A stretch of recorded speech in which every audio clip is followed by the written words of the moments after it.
to Nasty Knuckles, the Hockey Outlaws podcast, with your hosts, Derek Nasty Settlemyre and former Philadelphia Flyer enforcer Riley Cote, as they go behind the scenes with your favorite NHL players. This week's guest is 16-year NHL veteran goalie and media personality, Marty Biron. Time to face off.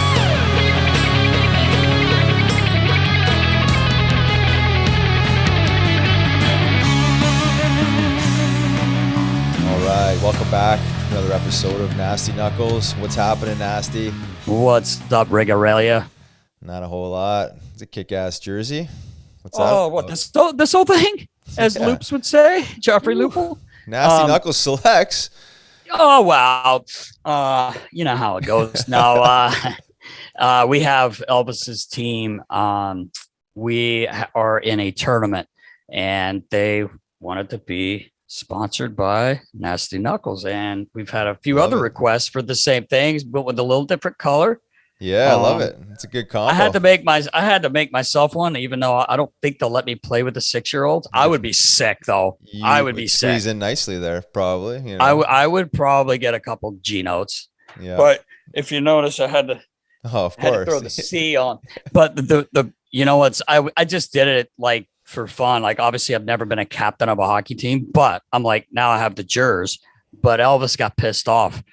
He wants to be a captain. I pulled them all out, checking the spellings and everything. You know, like I'm assistant coach / equipment guy. Oh yeah. For our team. Jackie Moon. Yeah. I mean, I love Jackie Moon. I just need a fro. Manager. I'm letting her buck right now though. I'm not messing with it. And the Let her girls put the sun in it, so it's nice and orange. It's orange. It's really good You gotta look. show the it's folks what we're talking about. No, we're not showing the folks right now. But no, so anyway, went with the jers and boys are excited. Yeah, nice to sponsor it and a team, and hopefully they do well, man. Yeah. Had a good practice last night. LV made a glove save. One little thing about my son, sorry. Makes a glove save and throws it to the side. He says, "Get that shit out of here." I said, yo. He's like, "You say that when you block my shot in basketball." I'm like, God, you shouldn't be saying it, bro.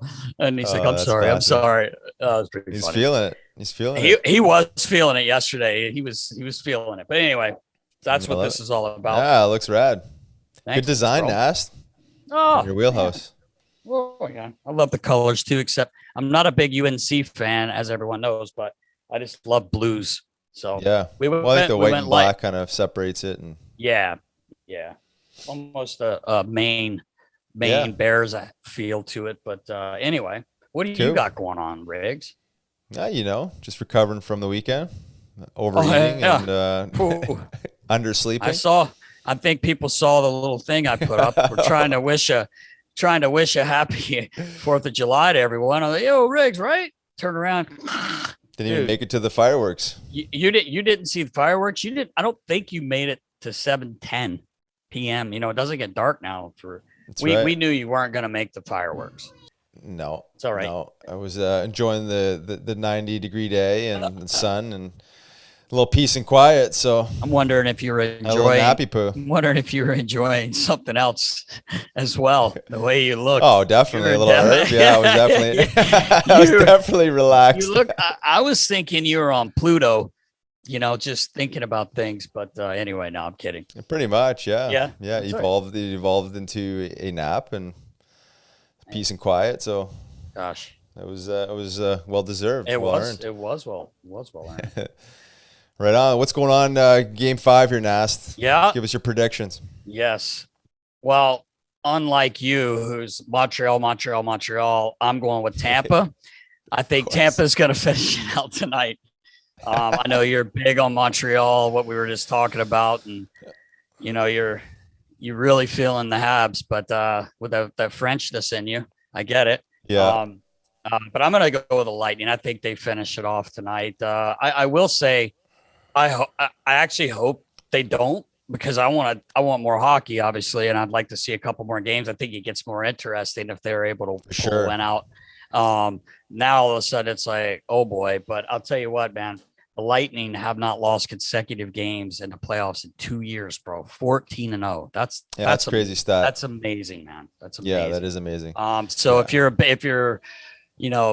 betting man, I would say I would go with Tampa, but I mean, anything can happen, right? Yeah. Well, I agree with you. Tampa's going to win tonight. I was just rooting for Montreal just to inject some spirit back into the Canadian culture. But being realistic, I mean, Tampa's going to win. There's no question. Yeah. No, I know. I'm kidding They're too. the better I team. You definitely said Lightning, but I just wanted to act like you didn't. Our boy Patty Maroon.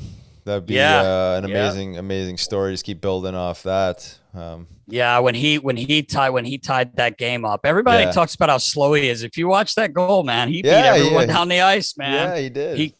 He kept those big moving. legs. The big rig. That's an 18-wheeler coming at you, man. Yep, and that was all coaching from back in the Phantoms. Keep those feet moving, Patty. Yeah, keep those feet moving. See? It's too bad you sent him home though, for fuck's sake. Right. Kicked him off the team. The highest scoring guy. Let's get rid of him. Oh yeah, he goes on to win.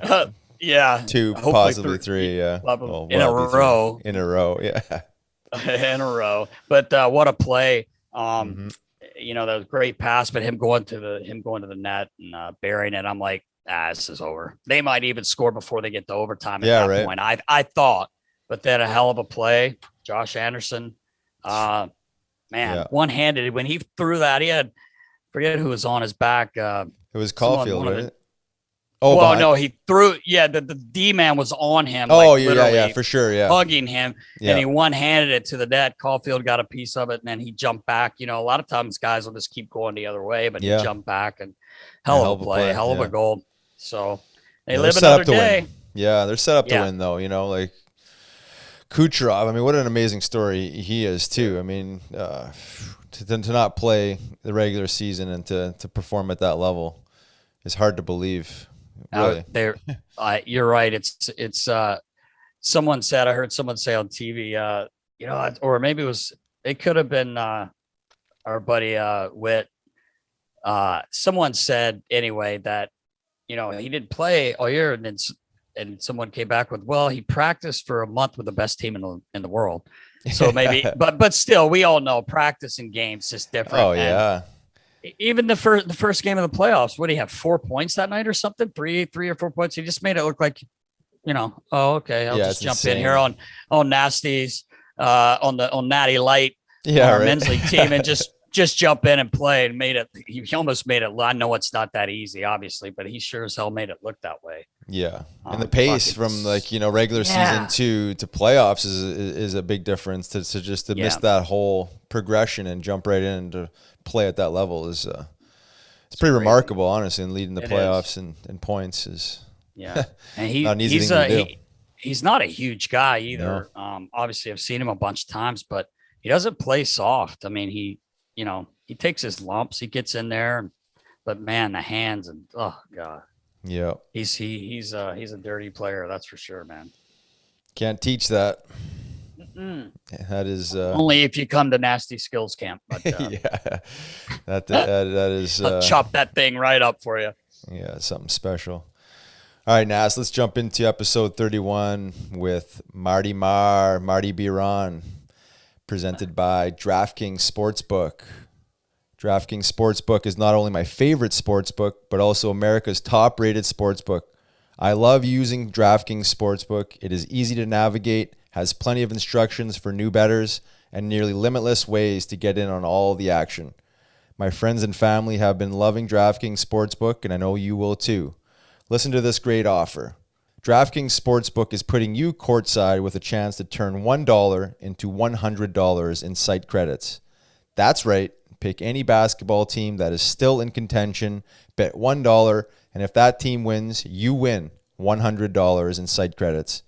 Don't forget, DraftKings Sportsbook also offers great odds and promotions on baseball, hockey, and so much more all week long. DraftKings is safe, secure, and reliable, so you can deposit and withdraw your funds at your convenience. Download the top-rated DraftKings Sportsbook app now and use promo code Knuckles when you sign up to turn $1 into $100 in free credits. Bet on the basketball team of your choice to win their next game, and if they do, you will claim $100 in free credits. That's promo code Knuckles for a limited time only at DraftKings Sportsbook. Must be 21 years or older, New Jersey, Indiana, and PA only. New customers only. Wager paid out in site credits. Restrictions apply. See DraftKings.com/sportsbook for details. Gambling problem? Call 1-800-GAMBLER or in Indiana, 1-800-9-WITH-IT. Let's go. Knuckles, the Suns, game 2. Beauty. Putting it out there for you. Welcome back to another episode of Nasty Knuckles. I'm Riley Cote. I'm Derek Settlemyre, and this week we're so happy to have our good friend, former goaltender here in Philadelphia, a fan favorite, number 43, Mart Biron. What's up, brother? I'm so happy to see you guys. I was so happy to run into you at the golf tournament, Riles, and you look good, man, and nasty. It's been a while. I think last time I saw you was at the alumni camp, but a couple of years, but I can't wait to see you in real life too. Yeah, I know. It'd be nice. I was just saying, I wished if I'd have known you were at the golf, I would have come over just to say hello and talk to you, buddy. Missed you, man. It would have been good. And you know what's so funny is you start to think like, man, my 2 years, like 2+ years in Philly were 2007, 8, 2008, 9, right? It's already been 14 years when I came into Philadelphia. That's crazy to think. It really is. It's like you look. It just seems like, a few years ago, Marty was here. Yeah. But then it's like, wait a minute. That was actually a while back. Plus, if you count all the goalies that have been there since I was there, that's a way while back. Hey, bro, a couple years ago, we had 9 in one season. Yeah. So you got that's off the charts, but you're right, man.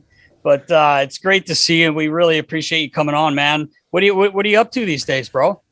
Busy now because the season's still not over. So I'm doing some playoff coverage a little bit here and there, radio and TV and whatnot. Mostly TV in Canada. I've got a radio show here in Buffalo that I do a couple times a week. It's a radio show with Andrew Peters and Craig Rivet. They go on full 5 days from 10 to noon. But I do a couple of days a week just to keep them in the straight and narrow. Like they go out in these sideway roads all the time, and I come on and I send them back the right direction. So that's good. And during the year, I do a lot of Sabres TV. So I'm a studio guy. So kind of like what Hartnell does with the Flyers and, those guys. So I do that here in Buffalo. So last year did, all the games, and it gets busy, and I chase my 4 kids around. I was telling the guys I played golf with on Monday, a funny story about my kid. Like Jacob was probably 4 years old. He was born in 2004, right? So he's 4 years old, walking around the locker room.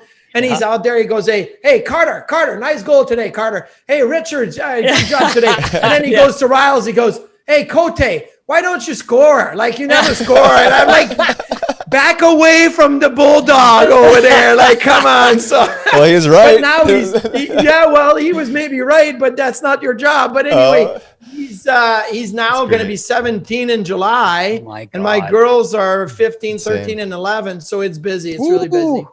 Wow. And you want to hear something? And I was just going to say that makes me really feel old because I remember the little fella. And, it's funny when I think about you, I'm like, oh, yeah, your boy. But he's not 4 anymore. I probably wouldn't even recognize him. But he's taller than me, Nasty. He's an inch and a half almost taller than me. He's a goalie too. Yeah, so I remember you telling me I wasn't able to get him away from playing the position, but so it's pretty busy. And I know the curse, right? I mean, most I remember Danny Briere telling me a story as one kid said, Dad, I want to be a goalie. So Danny said, let's go to the basement. Let's see if you like it. And he goes, I didn't want him to be a goalie, so I just shot pucks as hard as I could. And then I scored like 100 goals. And he says, I don't want to be a goalie anymore. So that's the way to do it. Well, you know what? You know what's funny? You say that, Marty. A couple of years ago, Elvis, a lot of kids just like the gear. They think it's cool. Yeah. They want to try it. Elvis is playing goalie now as well. And he was just goofing off with it a couple of years ago. He was only 4. And I showed Hexy a little video. He was GM of the Flyers. And he goes, Deke. He calls me Deke. He's like, get him out of there. You know? Hey, I said, listen to you. You're a goalie. He goes, no. I gave my card away. I'm not a goalie. I'm like, Hexy. He goes, those guys are nuts. I said, coming from the number one nut that played the position, maybe Billy Smith. It's a toss up. But anyway, he goes, I'll tell you what you do, Deke. He goes, get him in there and shoot some balls, shoot those little orange hockey balls at him and hit him right in the forehead. He'll never play again. And I said, Hexy, he's 4. And he goes, yeah. And he'll remember, and he will not play again. You didn't hit him hard enough to still in the pipes. Yeah, right. But to your other point there, you're 17 years old. My daughters are 23 and 21. I know. I used to say, they were, they were, 7, 8 at the time, right? Yeah. So it's crazy to think. And I look back at those 2 years in Philly, especially when the playoffs come around. That was my only time I got to play playoff hockey for me as a number one goaltender. Yeah. Those 2 years, the first year going to the conference finals, Montreal now is in the Stanley Cup final, but I'm like, man, Montreal was so fun. We beat Montreal in the second round that year in 08, right? And we used to go on the patios on the off days, and it was fun. The building in Philly was fun. So whenever playoffs come around, whenever I cover a game where the Sabres play the Flyers, or I'm watching the Flyers on TV, like all these memories come back, and the guys that I played with, and it's definitely a lot of good memories. We've talked about that with a few guys, that run you're talking about, because the year before, we got you at the deadline. I remember the trade, and we were able to get you, which was awesome. And then a few pieces, and then we get Chemo and Scotty Hartnell. And next thing you know, we're in a conference final. Unfortunately, that year, we had a lot of injuries. Yeah. I don't know if you remember, Chemo was out. Braden Coburn took a puck to the face. I think Carter broke his foot. I feel like Gags was hurt too, but I think Gags had the concussions during the year. Shoulda, coulda, woulda. There's always those things, but it was a great year. And you're right. It was so much fun going from the worst team in Flyers history the year before.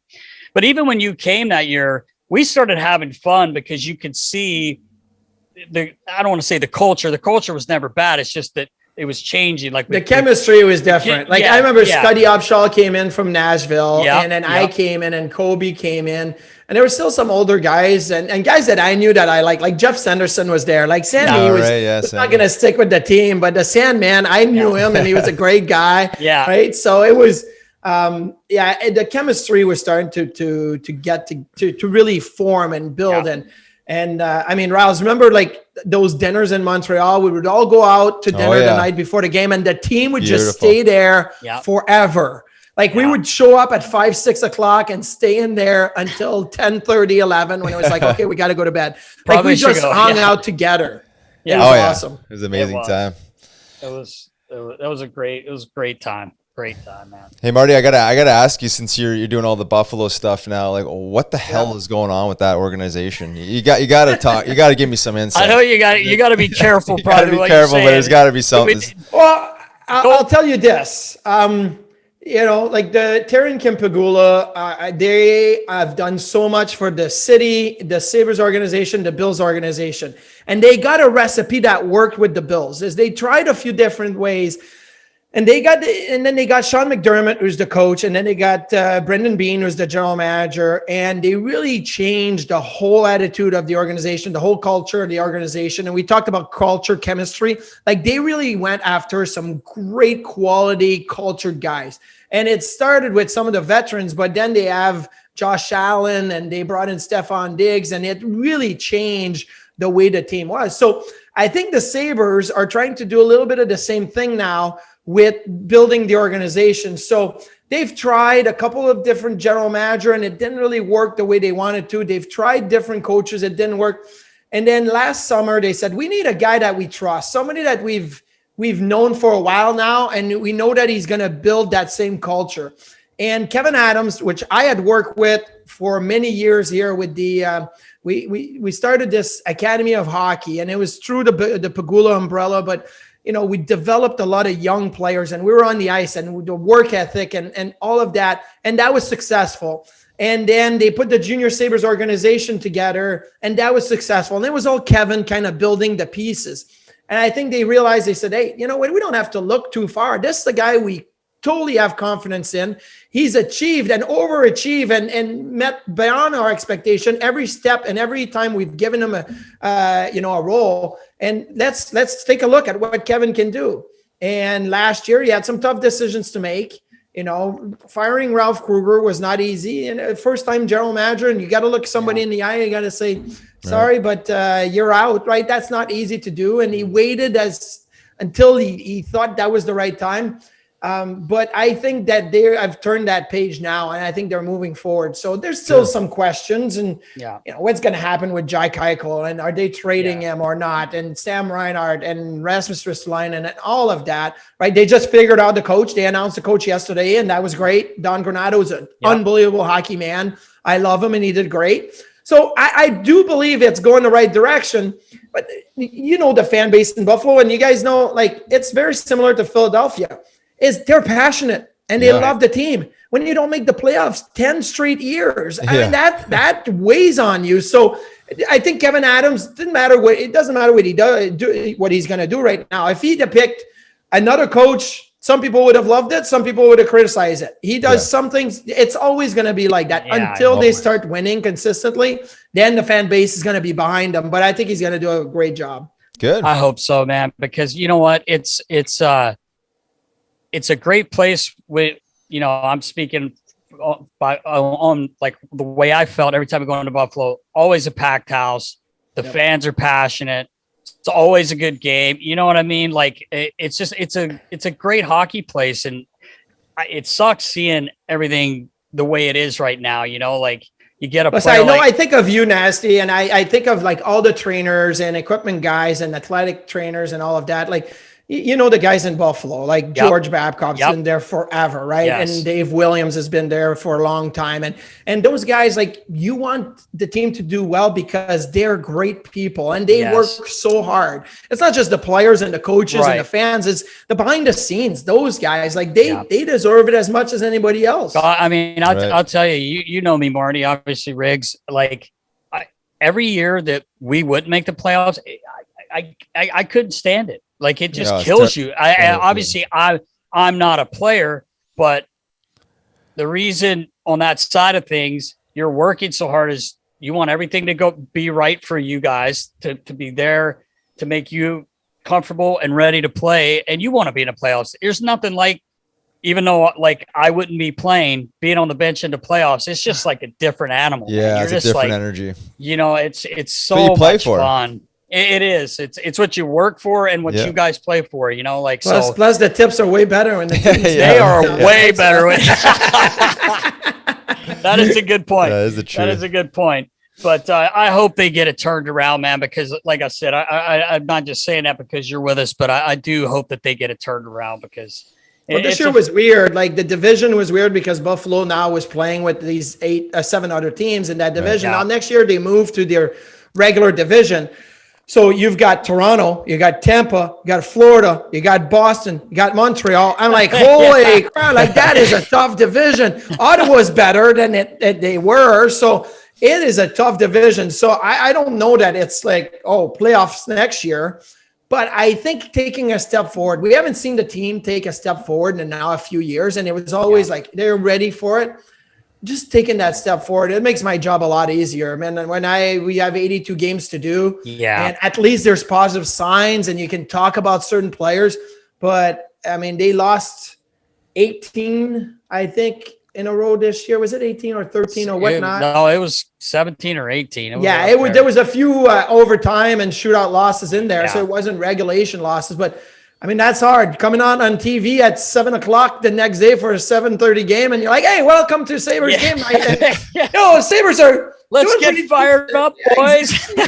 Big game tonight. It's not easy. No, I can imagine. Yeah, is it safe to say that Matthias Samuelsson, Shell Samuelsson's son, will make the team next year? I like him a lot. Yeah, me and too. I was so happy when they called him up. Yeah. Played extremely well. Now he had his ups and downs in his first year in the National Hockey League, but his simple game, I think, is the key for him. He's a big body. He looks like a man. Like we interviewed him, and he talks and looks like a man. Like, it's like, and he understands the game too. I mean, obviously, comes from that family, and Shell probably talked to him about what he needs to do and how he needs to do it.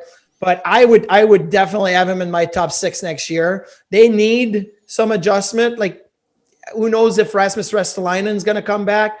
But what they have right now, Dahlin played so much better in the second half under Granato, and he's an unbelievable talent. So if Dahlin is there and plays well, they have a kid named Henry Jokiharju they got from Chicago in a trade when they traded Alex Nylander. He had a great second half as well. So I'm like, these two are young and really skilled, and that up and down game that you see some of the top defensemen doing right now, they're great. And then you have a guy like Will Borgen. People don't really know him, but he's physical. You got Matthias Samuelsson, who's physical. I think there's a good young mix there, and I want them to have that core of defense for 3, 4, 5 years, and that's going to be really, really good. That's awesome. Nice. Yeah, I'm pulling for it, man. Yeah, I me really too. am. And like you said, Willie and George and Keith works there, help take care of the visitors, man. He's a great guy. Like I love those dudes. I don't know if I could say this story, but you guys probably, I mean, George, the trainer in Buffalo, the equipment guy in Buffalo, we went to a baseball game at Citizen Bank Park one year. You know, just, I don't know if it was playoffs or if it was, you know, like the end of the hockey season and the Phillies were starting. Anyway, we show up to a Phillies game, and Georgie did something somehow. He got imagine that. Imagine that. Rouse, he could be a guest on here. Like this guy. Bring him on. There are 1 million stories about Georgie. Anyway, and all of a sudden we saw like security people running around, right? Have you seen this little guy with glasses, spiked yellow hair? We're like, no. And we didn't even know George was at the game. And we're like, that's George. That's him. Like, they're looking for him. So what the fuck did he do? Do you even know? I think he jumped over the rail, and he was kind of hanging like his feet over the rail, and he was like, oh, I'm going to fall. But he pulled himself back up, and he was fine. And they were like, no, that's not, you can't do that. I was like, oh my gosh, George. This is the guy that one year at Madison Square Garden, the circus was in town, and they unloaded the bags. And, you know, Derek would tell you, like, they come in and they unload sometimes at 2, 3 in the morning. And he's tired, and he looks over, and there's one of those little mini bikes, like mini motorbikes, right?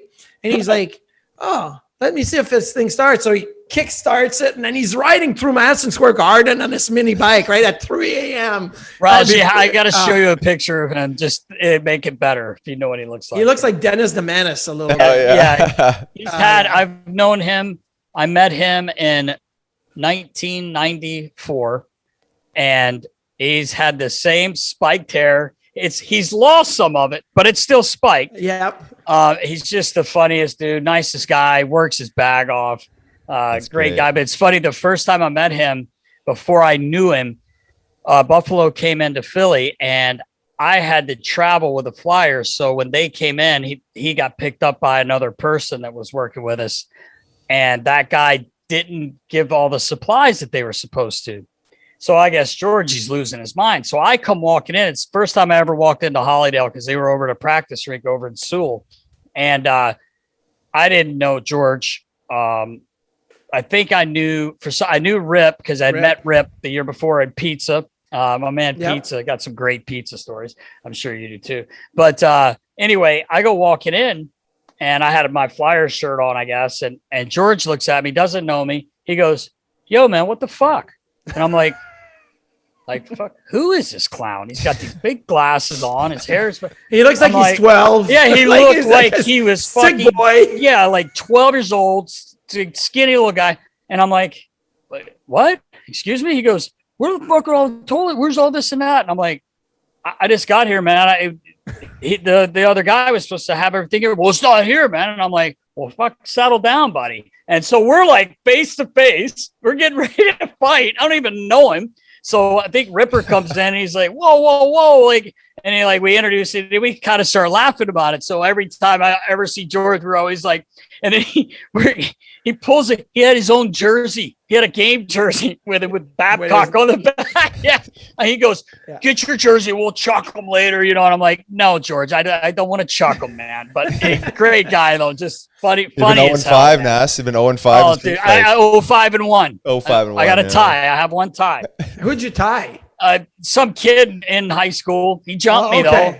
I should get the win because I got jumped, but I gave myself a tie because I landed one punch. I couldn't see out of my eye for a week, but that doesn't matter. It's better than me. I'm 0-1, so I didn't even get you a fought tie. Ray. Yeah, I know. I fought Ray. Yeah. I mean, what are you doing, Marty? I think we talked about this before, but what were you doing? Why in the world? Well, why in the world? Because your reach, right? Listen, you guys know me. I'll do everything and anything for my team, my teammates. Like, I'm a part of the boys. And I always dreamed of having a fight. And Rouse, you're going to say, you're nuts. Like, you fought enough to say, like, nobody should ever, dream of getting the fight. Like, especially against a really tough guy. But I always thought, I had seen Felix Potvin and Ron Extall back in the days. And little Felix Potvin bloodied Ron Extall. And I'm like, that's going to be me one day. I'm going to get a lucky punch. And I'm going to come out on top, right, against a tough guy. So the whole thing happened in Buffalo, and Chris Neal hits Chris Drury, and Lindy Ruff puts the tough guys on the ice, and Brian Murray puts Jason Spezza, Danny Aitley, and Mike Comrie on the ice. And I'm like, well, this is happening. Like, these guys don't know, but it's happening. So the puck drops, and I look at Ray at the other end, Ray Emery, and he comes to center ice, and we squaring off, and I tried to grab him, and I did not grab his arm, and all of a sudden it's come in from left, right. I'm diving out of the way. He didn't hit me hard or just in the back of the head, and then we fell down. And then when we got back up, we're like, let's do it again. And then all of a sudden he looked over and he saw Andrew Peters, and he's like, Marty, I'm done with you. I'm going to fight the big tough guy. You're the appetizer. I was exactly very much the undercard. Hey, credit though for doing it, man. Yeah, man. But it was, and then I got kicked out of the game, and then I went to the locker room and ate pizzas and chicken wings. Yeah. And then what's funny is that was my last game in Buffalo. Was it? A week later, I got traded to Philadelphia. That was my last game in Buffalo. I did not know that. That was a good one. So at least I'm 0-1. I always wanted to get another fight so I could get up to 500, 1-1, but I never did. So I'd probably be 0-2. The way that at 6'2", 170 pounds in the days, I probably would have been 0-2. Well, that's a great point. Your weight there, Riles. You had a question. But Marty Marr. I was going to ask you when you were drafted in '95, what you weighed in at. So I probably was about 150 pounds, but on the board when I got drafted, right? You get drafted and they put your name and your bio on the board. It said 6'2", 142. And so there's a clip online on Twitter, on YouTube or something about when I get drafted, and the analyst goes, it's 6'2", 142. He's going to have to gain a little bit of weight because you turn him sideways and you can see the net. Like, he doesn't cover a lot of net. But and that summer, Buffalo brought us in to train, right? And they put us in apartments, and I was with guys like Roman and Durr, Jean-Luc Grandpierre, Denis Hamel. Big boys. We had some big boys, and these guys could eat, right? They could eat, and they're like making like triple parm spaghetti, whatever, right? So I'm eating all kinds of stuff. I probably gained like 10 pounds, 15 pounds that first summer. So I was up to 160, 165. A few years later, I probably played at about 175. My last couple of years in New York, I was 183, 184. And now I'm like, I got to get myself under 200. I'm 202. And you don't look like it. I'm a skinny fat guy. That's what it is. I'm literally a skinny fat guy. But I got to get myself back under, because the suits are starting to get a little tight for TV. Like, you guys don't see it, but that button is going to pop. It's popping. So. Hey, man, you got to look sharp on there, Marty Marr. You're on big time TV. I was telling Riley, it was way before I knew you. I'll never forget this. And I think I probably told you this when we finally met, but I was with the Phantoms and you was your first year, you were in Rochester, and you guys would go on the ice first, obviously, but it was early. And I just happened to walk out to the bench, look around. I think they had redone part of the building or something. I can't remember why I was so anxious to get out there, but I went out there and there's this tall kid, looked like he weighed 120 pounds. He's stick handling in his flip-flops and his long underwear. And I was like, so I was one of the coach's kids or something, you know. So I go down and I said, I guess I think Willie would have Willie was the trainer there. Yeah, so it was Willie. And I said, who's kids out there? And he goes, that's our starting goalie. And I said, fuck off. That's your starting goalie. I said, what's he weigh? 110 pounds? I said, fuck. I said, he's tall, but he goes, no, that's Marty Biron. That's our goalie. And then Marty gets out there because he cheated. But you're not cheating, you're not trying. So what guy's taking up the whole net ring. I'm like, that is not the guy. That is not the guy that was stick handling. He's like, that's him. My first year in Rochester, we took, like the cuff of a player's glove. We cut it out of the gloves and we sewed it between the elbow and the shoulder. So I had a wing over here, over my shoulder. Yeah. And literally, like, pucks would come in, I'd make the save, and the puck would get stopped and stay right between where my numbers is on the sleeve. Like, it gets stuck in my gear. The referees have to come in and pull it out of my jersey because it gets stuck there. I cheated a little bit at the time. Well, remember Dave Dryden was the NHL goalie guy at the time? Yeah. He came to Buffalo and told me to take my jersey off during training camp. And he took pictures and he sent it to the whole league. And basically it was like, this is what not to do. Like, these are illegal. These pants are illegal. I had to shrink my gear. So I had to gain a few pounds after that. Well, it was funny. I remember when the day you showed up, going through your gear, look at, and I'm like, oh man, Marty, you need new pants. Oh, no. I've had these Riles, these pants. You should have seen these things. I was like, dude, come on. Don't you want new pants? No. I finished my career with those, I thought you did. I thought you had, because I remember a few times when we would play you guys, I would like sneak in there and have a look. See, I'm like, he's still got these fucking pants, man. There was nothing left to them. They were basically a bag of air, but they felt so comfortable. Now, when I retired, I put my gear in the garage, and let's see, 6 months later, right? Like, I have an outdoor garage, so it's kind of like on its own. 6 months later, I'm like, I need gear to go play a game or whatever. I opened it, and then there's like a couple little baby mice that walked out of there, and my pants were all chewed up. I took all the bag and I threw it in the garbage. I was like, the only thing I saved literally are my skates, because I played my whole career with those skates. So I saved my skates. I still have them. I don't wear them anymore, but I got rid of everything else. It was all chewed through. You know how it is. Listen, you could be down at the other end of the hallway, Riles, and you know this, and you hear, this guy put 2 rolls of tape, plastic tape around his ankles. Francis Lassard, it must be a French thing, right? Because Frankie did the same damn thing. But it took Marty half hour to get undressed afterwards just to get the tape off. Remember the big ball? Oh my God. I was like, oh my God, dude, why don't you just try new skates? These are like slippers. Well, you talk about weight and stuff, Raul. So we were talking during the golf tournament, and then I don't know if I saw you, and the guys are like, who's that? I'm like, oh, that's Riley Cote. And I'm like, he looks great, looks fit and all of that. And then they pulled a picture of you when you were with the Phantoms and you won the Calder Cup. You were like, what did you weigh, like your first, when you guys won the Calder Cup with the Phantoms? You had to be like 25 pounds. Yeah, 215, 220, somewhere in there. Yeah. So we kind of flip-flop Marty Meyer, I'm like barely a $180, and now, and you're, he doesn't eat, Marty, he eats like a damn bird. He eats like kale and but that's the healthy stuff, and that's what we should be from doing. The yard. He eats leaves from the yard and berries he sees. He'll just pick them and eat them. Did you like? And I know, like, for me, it was hard to put on weight, and just because of how I was. But like, you were I remember still coming into the locker room my first time, and you'd walk around and you were like tatted up, and you were huge. And I was like, oh boy, this guy is like, I don't want to get on his bad side. So like, I was too big. I was fat.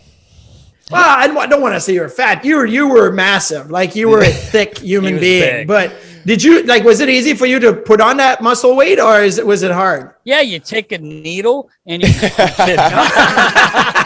Well, I mean, it certainly required a lot of work, between a lot of heavy lifting, which wasn't very functional as a hockey player, and then a lot of eating, man. I mean, I couldn't tell you how many calories a day I was eating, but it was just like more. I'm fighting guys like, Petey and Brash and LaRock and these guys. I mean, in my mind, I just felt like I had to be like this certain size. And, I'm not sure if it necessarily helped me as a fighter or a hockey player, but, in my mind, it is what I had to do. So, yeah.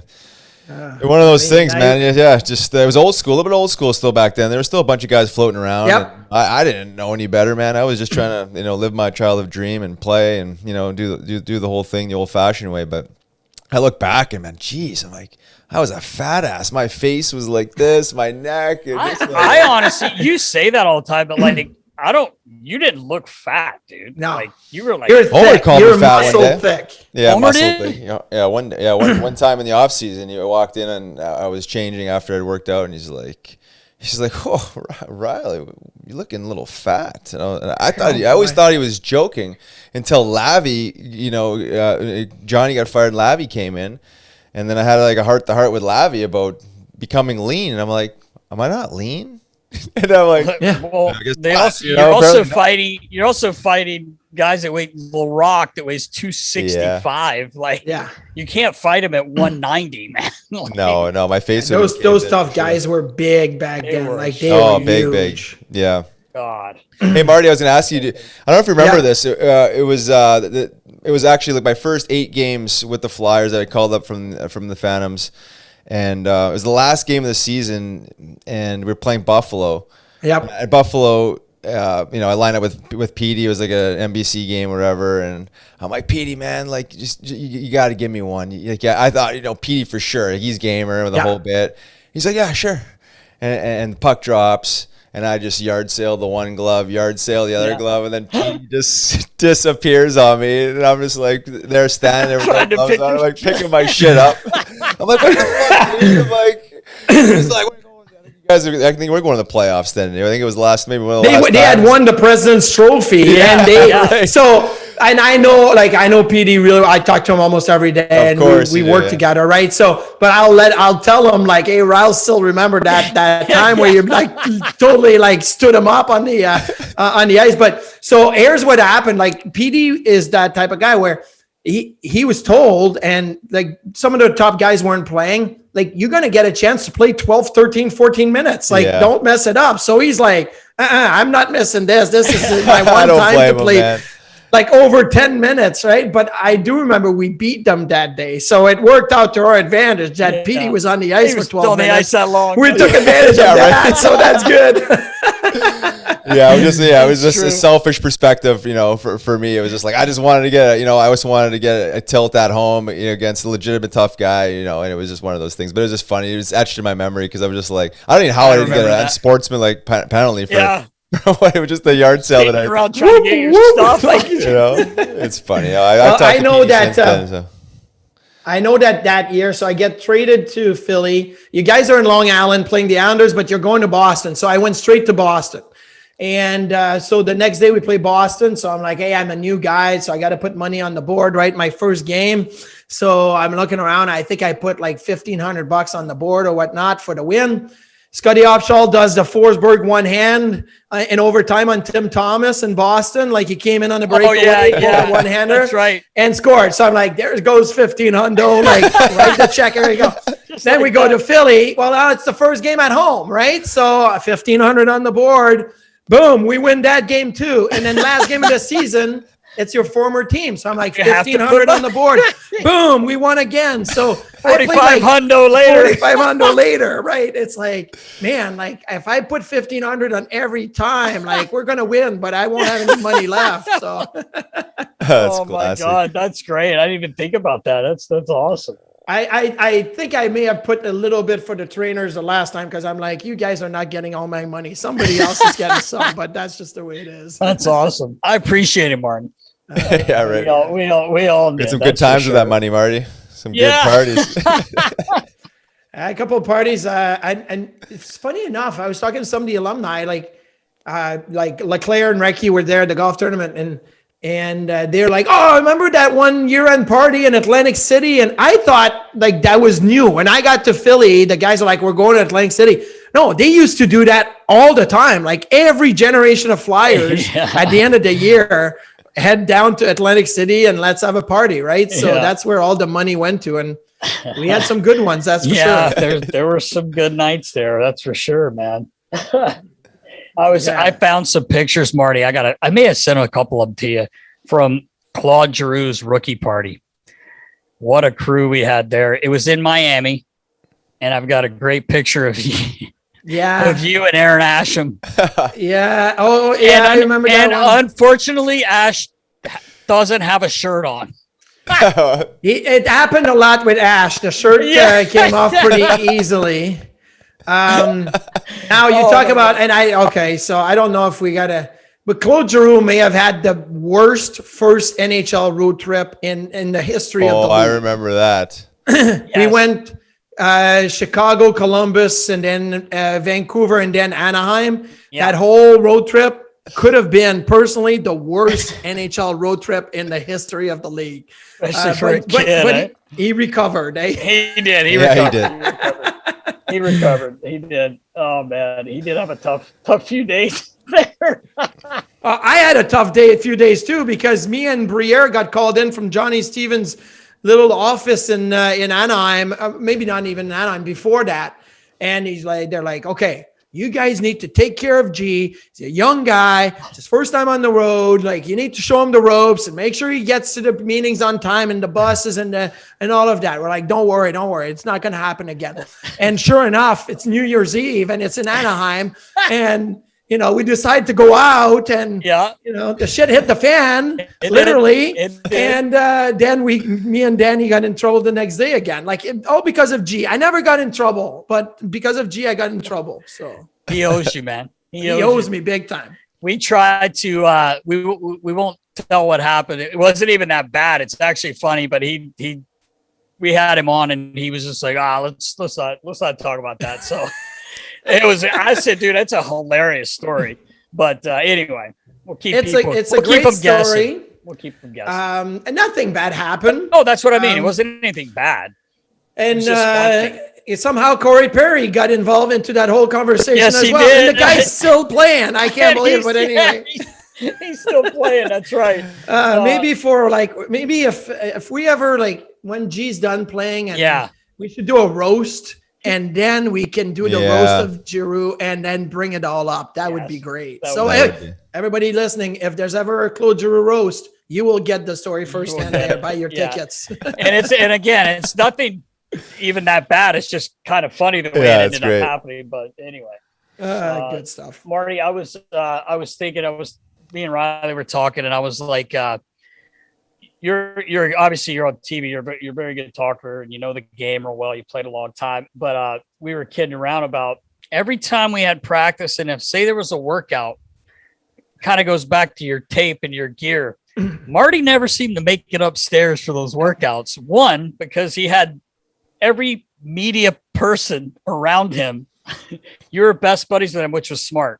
So smart. Yeah. They ate out of the palm of your hands. Dude, you could have let 12 in, and the next day the article would have been like, Biron needs help. These guys left him hanging, but it was so funny. It took you so long to get that damn tape off. Boys were already showering and leaving. You're still getting the tape off your ankles. And looking back, I'll be honest with you. I tell my kid all the time, dude, you got to get in the gym. It's not about getting strong, but it's and bulking up. It's about getting lean and getting flexible and do yoga and all of that. And I was so stubborn about it that if you actually reminded me that the weight room was upstairs at the skate zone, because I never was there. I never went upstairs. I literally went from the showers in the lounge to Reggie Lemlin's office, our goalie coach at the time, to do a little video or whatever, and back to the locker room. That was my area. Everything else around this was foreign. I never went anywhere else. For me, and I was meticulous with my equipment. Some would call me high maintenance. And in the text that you sent me this morning, Nasty, you said you aim high maintenance, little, you know what? And I was like, no. I'm meticulous. So I like to spend time with my gear. Like when guys are working out, whatever, I'm there looking at my pads and my gloves. And if there's a strap that needed a little stitch in or a little fixing, the skates, the mask and all that, I spend the time on my equipment. Now I almost wish somebody would have, taken my gear away and said, no, you're not spending time on this. That's our job and you do your thing. But you guys kind of let me do whatever I needed to do. Well, I was high maintenance for the equipment guy, but I was very low maintenance when it came to the athletic guys, like the medical guys, because I was never injured. I was never in there for massages. I was never in there for treatments, and I wasn't in the gym. So they never saw me. They're like, "Who's this guy walking around?" Basically, they didn't know it was me. Who's that monster walking up down the hallway? I know exactly. 165. No, but you know what, Marty? I wasn't making fun of the fact you didn't go up there because you had a great career and what you did worked. So and now looking back, and especially maybe the transition was different. Like Marty Brodeur never worked out, right? He just did his thing. Yeah. And you go back to one off season, he ripped the bicep and missed the whole year. Exactly. Like I played with Dominic Hasek. The guy was flexible, was a freak of nature. He never really worked out. Once a month, he would go in the gym and he'd literally hit every machine in the gym. He'd do the chest pump, then he'd do the shoulder pull down, then he'd do the legs where you kick him out and the hamstring. He'd do every machine in a row once a month. He'd be like, good workout today, boys. And then he'd leave, right? And so for me, that was almost my mentality. Like those top goaltenders, they work at their game and their crafts and their equipment and all that. And the gym is for the players. Now it's completely different. I mean, seriously, I look at these athletes, like these goaltenders, the Vasilevskis and those guys. They're freaks. They're freaks of nature. They're unbelievable. So it changed in my time. But the guys before me, and maybe I had a little bit of an old school mentality with that. Like I never saw the gym, and I did in the summer, just to keep myself in shape. But during the season, I felt like I needed to just focus on my game and play my games. And then the gym was like something I didn't need to do. And it was wrong, but it worked. Well, really, you're right, though. That's a great point about how the game changed because so many aspects of it have changed. And we talk about that a lot. And you're right. There weren't goalies going up in there and doing all that stuff. You're right. So, I mean, that game's changed in a lot of ways. Yeah. When I started, there'd be a case of 24 beers in the back of the bus after a game on the road on the way to the airport. And there'd be like 20 guys having a beer and 4 guys having 2, right? That was 24 beers gone like this. And then I remember at the end of my career, I'm with the Rangers and I'm the backup goalie. So I'm like, I'm going to do all these things. In Montreal, I ordered the dogs, for after the game. And, wherever we were, I'd get the beers. And first time I put like 24 on the bus and I walked home with a case of 24 beers, literally like still in there. They're all doing the recovery shakes. So by the end of it, I'd literally have a 4-pack on ice in the back of the bus. And I'd have one. And I would put 3 in my bag and be going home with them. Like nobody did that. It changed. It's totally changed. That's just recovery shakes and, all of that. Like whatever happened to sitting having a beer, right? But it's not what it is. It's completely different. We've talked to a couple guys too, JVR recently and several others about like the evolution of training to your point. The heavy lifting back in that era. I remember like the squat racks, the bench press. I know you were a heavy bencher back in the day, Marty. 135 about 6 or 7 times. Yes. Hey, that's impressive. If you can do that, that's good. To now it's like guys don't even lift weights. It's all band work and plyos. And again, it's all recovery. It's all maintenance and just that longevity, right? It's just, there's so much, I say, science to validate this stuff. It's just it's actually amazing because it's really what it's all about, right? I mean, it's just about self-preservation and being able to stay functional and lengthen your career, not just the here and now and pushing some weight around and looking big in a shirt. I remember our testing in training camp. Like I remember like Johnny Stevens had us do the 3-mile run. I'm like, right, what is a 3-mile run gonna do for me in the crease? Like exactly. I ran it. I got lapped twice by Braden Coburn. That 1 year.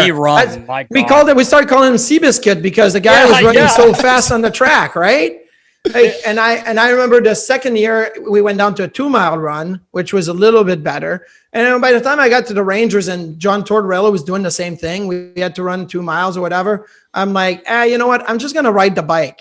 I'm 35 years old right now. I don't need to go out and do 2-3 mile runs in training camp. Like, I know what I should do. And so I just ride the bike and kind of watch them run around. But Torch wasn't really happy about that, but we had a good relationship, so we were okay. I mean, we that's another thing we talked about, Marty. Like, just remember back in the day, the guys just pounding their knees, their joints on the pavement, running. Just silly. Like, just think about it. It's asinine, really. I mean, but that's what you did. I remember videos my dad used to show me of the team, like back in the 80s, and they're running on the same thing. They're doing all these runs, and I mean, I guess that's just what you thought you did, Yeah, the difference is in the 80s, they'd run, then they'd go back to the locker room, fire up a couple darts and crack open a cold one, right? That's, exactly. So at least I feel like I didn't do that. I didn't fire up a couple of players light after the game, after the practice. So at least I was doing something healthy. Yeah, that's right. So that was good. Billy Barber and Bob Clark said that, when they were going to camp, to get in shape because they didn't do a damn thing all summer. Now, as a player, it's a 12-month a year deal for the most part. Like, especially like Riley said, maybe you take some time off, but the maintenance is probably something you still have to do. The stretching, JVR is really big into that, and it's like Riley said to him the other day, he's getting better. Like, he had one of his best years this year number wise. Tailed off a little at the end, but the team tailed off at the end.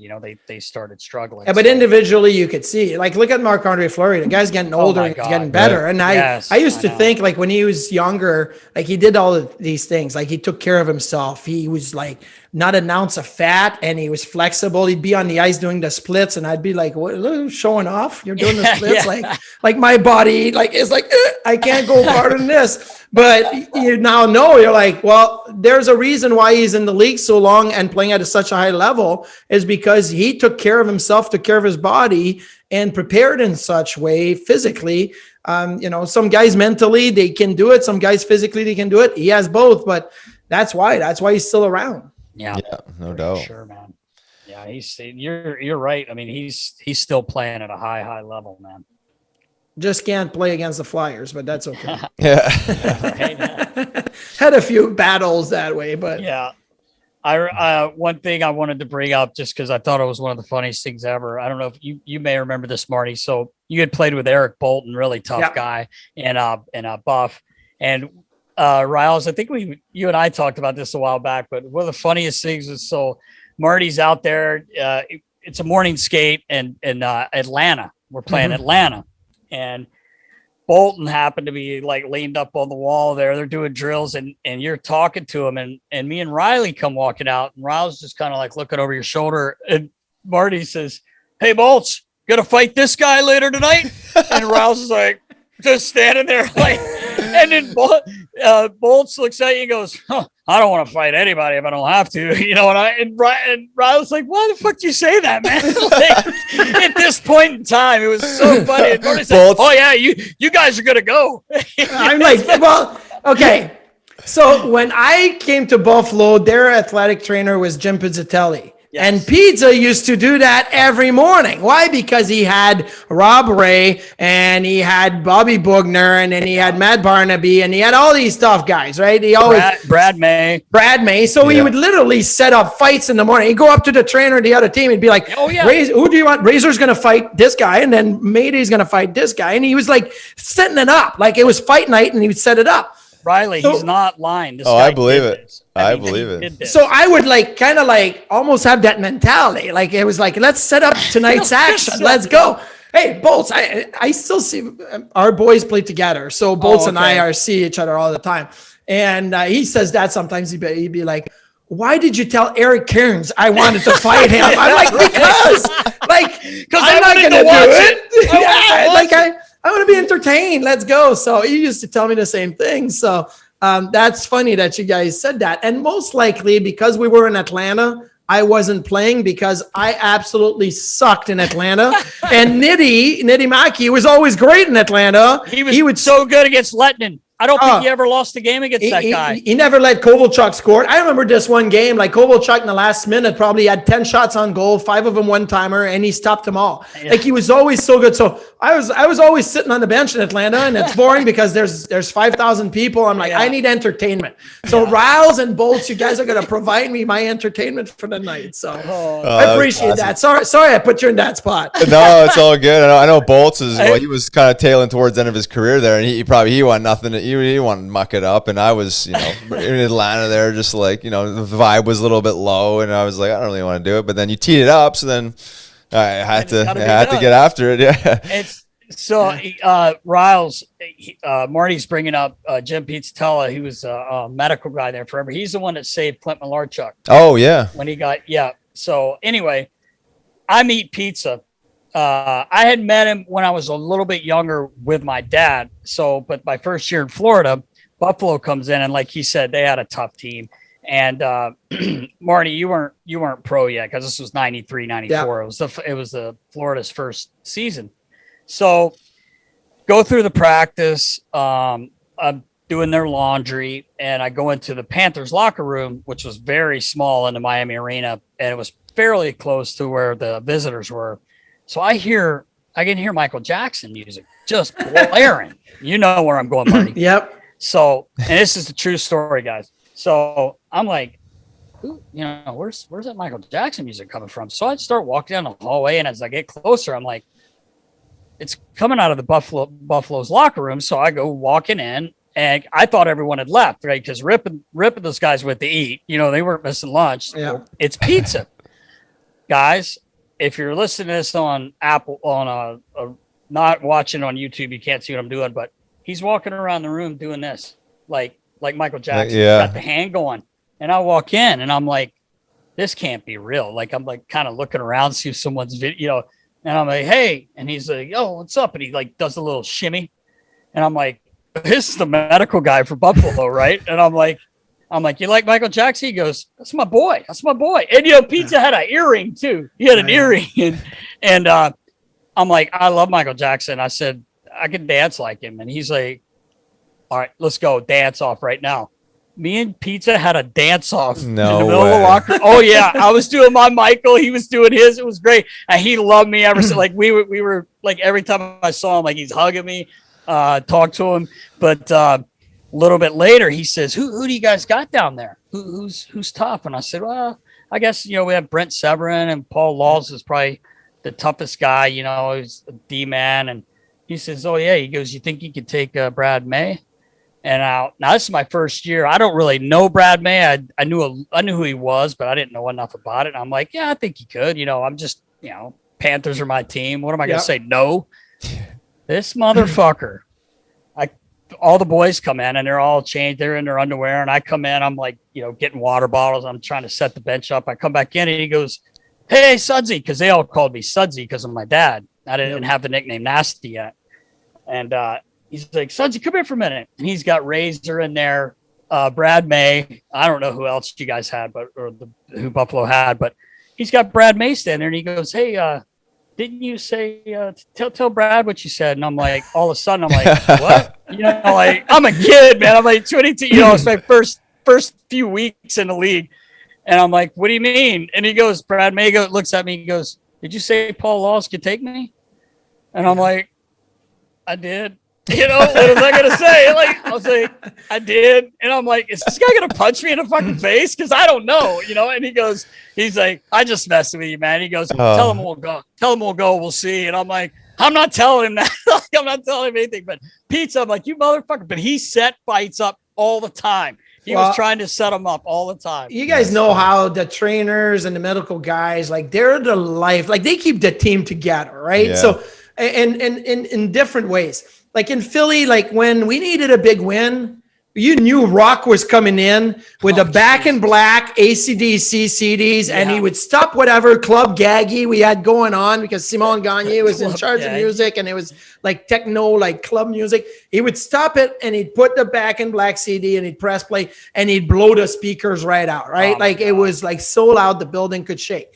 Well, Pizza was like that, but he had a crystal ball in the medical room, and when he wanted the guys to be fired up, he'd turn all the lights off. He had a spotlight on the crystal ball, and it would sparkle all around the room, and he'd turn to Michael Jackson. And he was by himself. At the time, it wasn't like 5 or 6 medical guy. It was one. So he'd be doing like treatments and massage, and then he'd tape an ankle, but he'd be dancing through the whole thing. Like that was his thing. Like we used to hang out in the room just to watch him go. Just to watch. So the trainers and the equipment guys, like they keep the team together. They glue it together. That's why I loved you guys all so much. From Cass and Rammer in New York to you and Bricks and Jimmy in Philly to Bogsy and Long Island with the Islanders to George and Rip and those guys in Buffalo. Like you guys were almost my best friends. Like it was, you guys kept it going. Yeah, it's fun, man. That's the part I miss. I miss that the most. Just being around the boys and the fun shit like that. That's you never forget it. That's for sure. A lot of fun. Yeah, Pizza used to make those. Sorry, Rouse. Pizza used to make the robes too.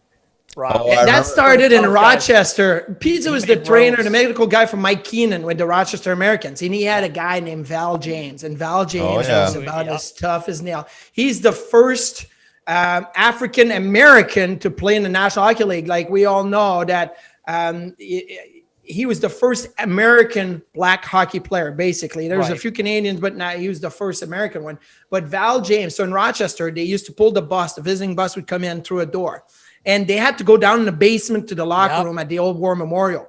So what they would do when they could see the bus coming around the corner, they'd put up the stick table right there. Val James would come out in his robe, his boxer's robe, with a cigarette. He had a dart in his mouth, and he had the saw in his hand and a stick on the table, and he'd be cutting a stick. And all these 22-year-old kids, like just fresh off the farm, would be coming in, right? And they'd see Val James cutting sticks with a dart in his mouth, and they'd be like running down the stairs to like get out. Like they'd be petrified. So that's what Pizza used to do, and those types of games. That was great.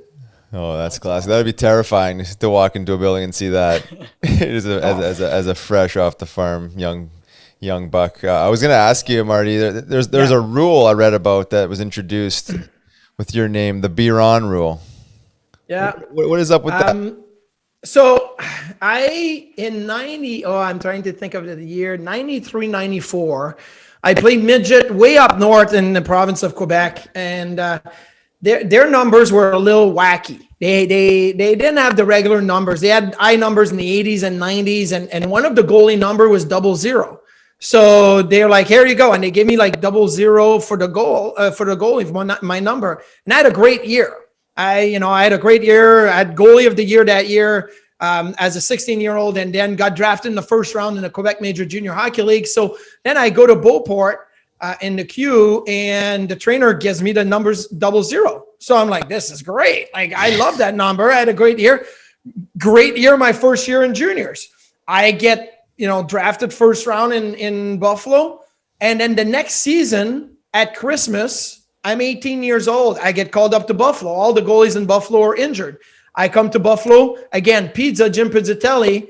He has a number made up and a jersey made up in my stall at the Mellon Arena in Pittsburgh, and it's got 00.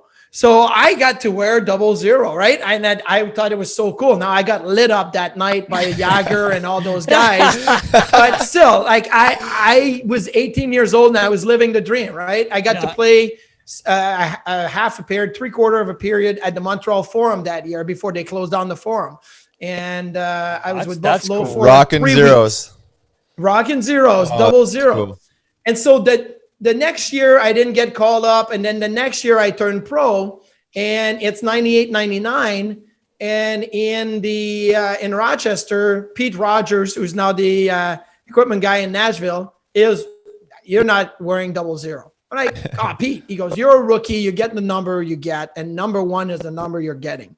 So that year I had number 1. The next season, 99-2000, they send a memo out saying numbers have to be between 1 and 98. Wayne had just retired, or I think he was about to retire, but they said 1 and 98, that's it. It was basically the Y2K bug. Like, they were worried about computers and their programs crashing. And when they put 00 as my number, it didn't register. So for my pension and my games played and all of that, it didn't register. And instead of fixing the computer program, they said, well, let's tell the kid he's not allowed to wear that number anymore. So I had to switch. So that's the Biron rule, was that crazy. Nobody was allowed to wear 00 or 0 as a number. And so I changed to 43.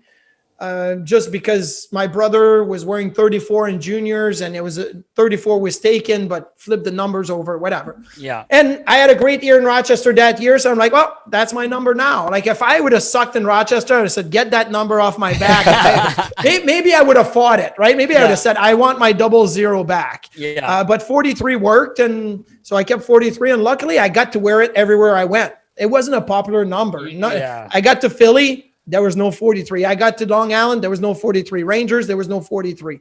So I got to wear it everywhere. Wow, that's incredible. So basically, you and Gretz are the only two guys that, your numbers basically are retired forever. I mean, I know you're a pretty humble guy. You don't want to say it, but that's really what it comes down to. We're basically, Wayne and I are best friends. Let's just put it that way. I figured that. Or we should be.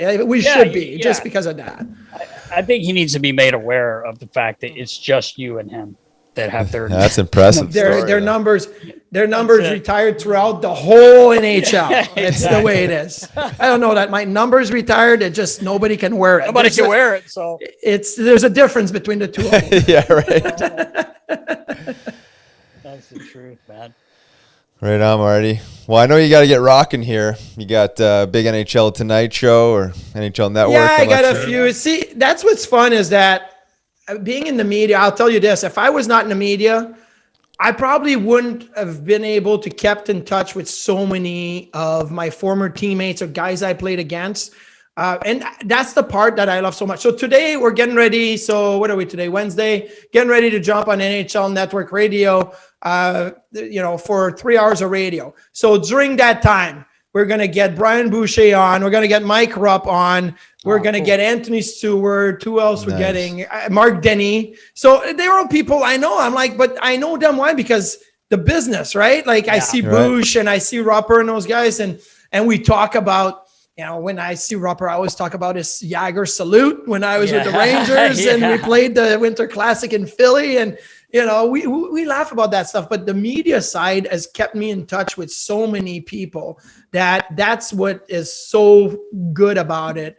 Yeah. I don't know that I would have been able to, or as a goalie, you're kind of separate from the rest a little bit. Like you play with, like Rouse, you're on the line with a couple of guys and, you kind of keep in touch with them or you play against them. You always talk to them. As a goalie, you don't have that relationship with the guys the same way, but you still want to be a part of what's going on. So the media side kind of allows me to do that. It's really, really cool for that. That's cool. That is awesome. Marty, before I forget, I wrote this down because I wanted to ask you, the last game you played, I was shocked when you retired, in the season. Was your last game in San Jose?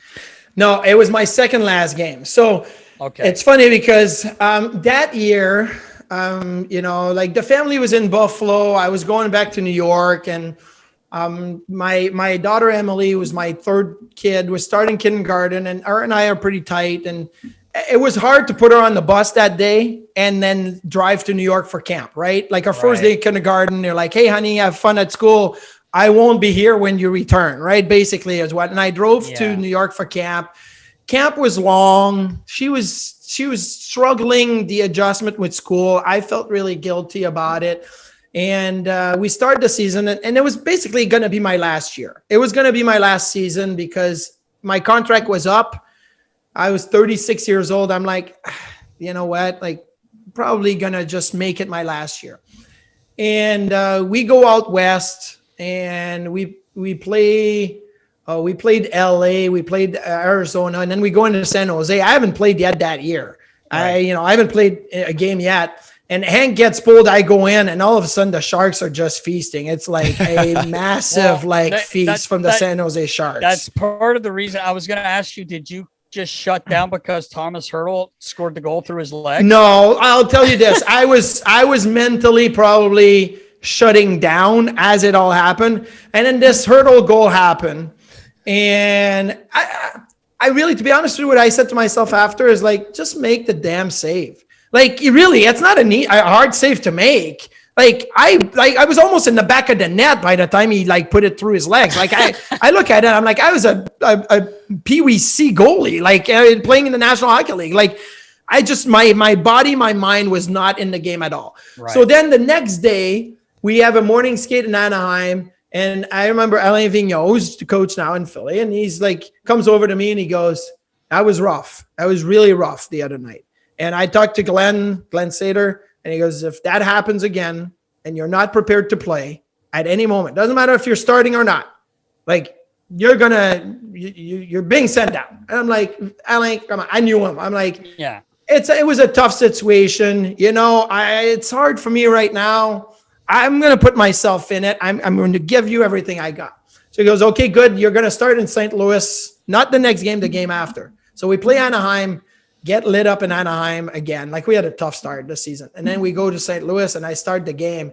And again, pucks are just going in left and right. I remember, was it Perron took a wrist shot really from the blue line entering the zone and he beat me on the blocker side. I got pulled after the second period.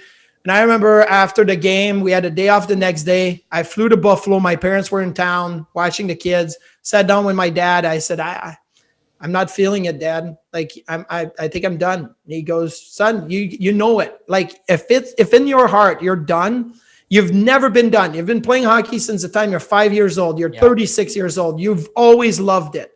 But if you're telling me you're done right now, then you're done. And I said, you know what? But for myself, I got to give me myself one more kick at it. So I'm going to go back to New York. I'm going to practice tomorrow, and I'll see how I feel after it.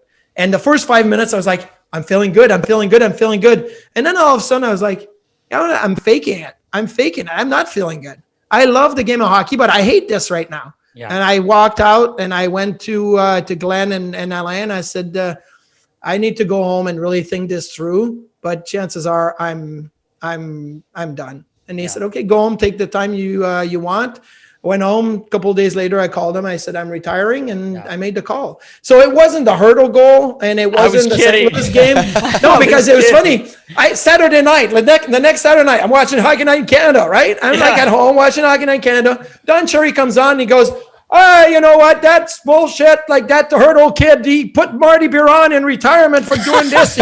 He should beat him up. He should beat that Hertl kid up. He didn't like the showboating aspect of it. Yeah, right. And I'm like, Don, no, I didn't retire because of it. I love this stuff. I love that, Marek Malik put it through his leg and Hertl did it. All the kids are doing it now. Yeah. But it wasn't that. That summer going into camp, my mind, body, soul wasn't in it. Yeah. And my mind, body, soul was into doing something else. And I jumped right into the media and doing some on-ice goalie coaching, and I loved it. And that's what I did. And I think I can do it for the next 30 years. I really, really love it that much. That's beauty. Awesome. Yeah, man. Awesome. Follow your heart. It's good. It's good insight. It's good. But advice, if you see Hertl anywhere, punch him for me. I give him a punch. I'm surprised you didn't get it. If you knew you were almost there, you should have just tuned. I signed a stick. I literally later that season, I was covering the Rangers with MSG, and Cass, the equipment guy in New York, he goes, Marty, can you sign a stick? And I'm like, sure. I signed a stick. And then San Jose's in town, and the boys from San Jose, I don't know, I think it was Thornton or Marlowe. They're like, hey, that's all. It's pretty cool. You gave the kid a stick. And I'm like, what stick? I didn't give a kid any stick. He goes, Hertl got one of your signed stick. And I'm like, Cass, you didn't tell me what that was for, right? You just said sign here. But I kind of think that's cool, right? The kid cool. Is a pretty good hocky player. Yeah, and he scored a pretty big goal. And he's like, Like, here you go, get a 6. So that's cool. Did he have he had a hat trick that night? I mean, he had 4. He had 4. Yeah. That was the 4th one. That was the 4th one. And he never played after that. Yeah, the other ones were too easy. Let me try something harder. Yeah, let me try a little tougher. He didn't play after that. The boys from San Jose, they're like, boys, he's not going to see the ice after. That's not going to happen. Because it was still a little bit of that old school back then. Like, our boys in New York were like, put him on the ice so we can kick his ass, right? But no, they kept him on the bench. So, smart. Yeah, he has turned into a pretty. He's a big kid. God, he's a big boy. Yeah, but, just like me, about 205. Exactly. Big guy. Yeah. I can tell your traps. I can tell you. Oh, I filled right out. I took a picture with Danny V to the golf tournament Monday. Yeah. And in the picture, you can see a little bit of my man boob. I'm like, I better get some workout going. So push-ups, Marty Marr. Push-ups. That's all. Yes. Body weight. I gotta eat the kale and the seeds and the berries like Riles does. Go out back. Just go out back. Just go out back. It's all growing in your backyard there, man. Mushrooms. Absolutely.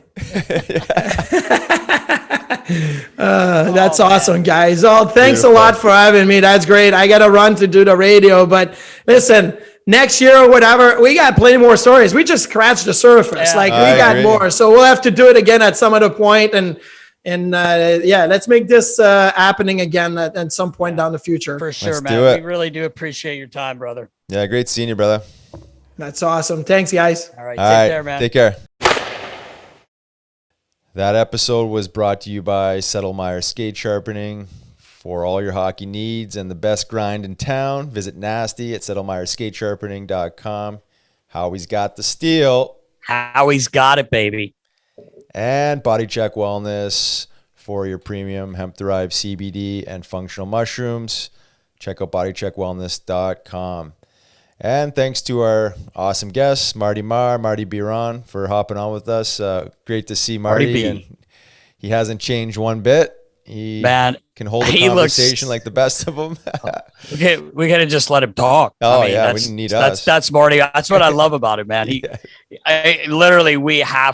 have to have him in studio still. Definitely. There's so much more. That's what he was saying. We just scratched the surface. There's so many good stories while he was here, and he was such a fun guy to be around, man. He's one of those dudes. I mean, you can tell by him talking to us. He's just happy, man. He's always happy. He's just fun to be around. Makes you feel good. He's a great guy, man. Love it. Yeah, no, for sure. I think more people need to kind of follow the way he lives and how he is, because he there's no bad days for Marty Mara. I don't remember him having a bad day. Even if he's frustrated, he surely don't show it. And just a positive human, really. I mean, to have the media eating out of his hand like that and keeping a positive face, being a goaltender in a big market like Philly, probably not an easy thing to do, but he somehow found a way to keep it loose and fun. So props to him. Yeah, he did, man. He did have them eating out of the palm of his hands. It was great. He never played a bad game in Philly, No. Like he never did in the papers or anything. No. Which is great. He was awesome. He did a great job while he was here, man. He really did. We went to the conference finals and all that stuff like we talked about. So he played well for us. Yeah, he did. Good guy. Good teammate. Obviously, if he's willing to go fight Ray Emery, the late great, I still think there's something wrong with you even thinking about doing that. But being 165 pounds soaking wet and tackling the heavyweight champ of the goaltending in the league. Oh my God. And you know what? You could have probably put Ray in with the tough guys. Oh yeah, legit. We're just players. Like obviously he had the big chest protector on and all that. I mean, we saw the fight with him and Josh Gratton, and they're just throwing toe to toe, and Ray's like smiling. Oh yeah. I'm like, loved it. And he was smiling. Poor Marty. He's just like, woo. Yeah. Hey, Petey, come on over. Yeah, exactly. I think he was smiling fighting Marty. Petey after too. Yeah, fuck, guy was awesome, man. He was awesome. But anyway, Marty's great, man. It was so nice to have him on. Yeah, for sure. And he's found his niche in the media world. I mean, that's exactly where he belongs. Surprise. Yeah, right. Shocker to the world. Yeah, right? I can't believe he talks so much. Yeah. He can hold his show. He can hold his own show just by himself. He doesn't need he can do a game. He doesn't need a color guy. He doesn't need anyone. He just do it.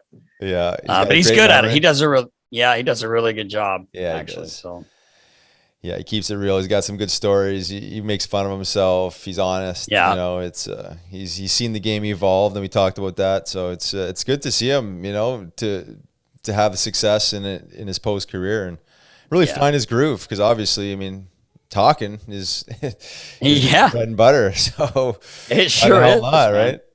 It sure is. He's really good at that, but he knows what he's talking about too. Though it's not like he's just running his mouth. He's exactly. You know, he's really he does a really good job. So I agree. Props to him and appreciate him coming on with us, man. It was awesome. It was great to reconnect. All right, Nast. Well, that wraps up episode 31 with Marty Biron. Be sure to tune in next week for episode 32. Have a great week, knuckleheads, and stay safe. See you, knuckleheads.